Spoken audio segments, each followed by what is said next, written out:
अस्सलाम वालेकुम गाइस, क्या हाल है। उम्मीद करती हूँ आप सब ठीक ठाक होंगे। आप जहाँ रहें खुश रहें, अल्लाह आपको हमेशा सलामत रखे, मेरी ये दुआ आप सब के लिए। Welcome back to my YouTube channel. और बहुत सारे दिनों के बाद आज मैं फिर लौट आई हूँ अपने यूट्यूब चैनल पे, क्यों बहुत ही मसरूफियात बढ़ गई थी कुछ।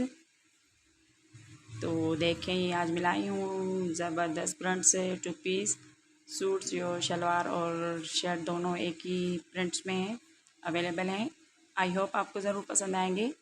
पसंद आए तो प्लीज़ प्लीज़ मैं सब लोगों के को ये रिक्वेस्ट करती हूँ कि प्लीज़ मेरे चैनल को ज़रूर सब्सक्राइब करें और मेरे चैनल को ग्रो करने में मेरी हेल्प करें।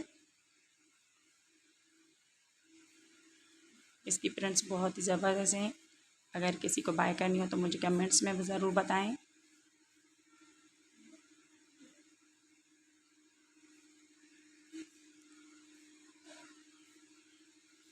देखिए इसके डार्क और लाइट कलर दोनों अवेलेबल हैं, तो सब्सक्राइब करना ना भूलें। Thank you for watching. अल्लाह हाफिज़, मिलते हैं नेक्स्ट वीडियो में।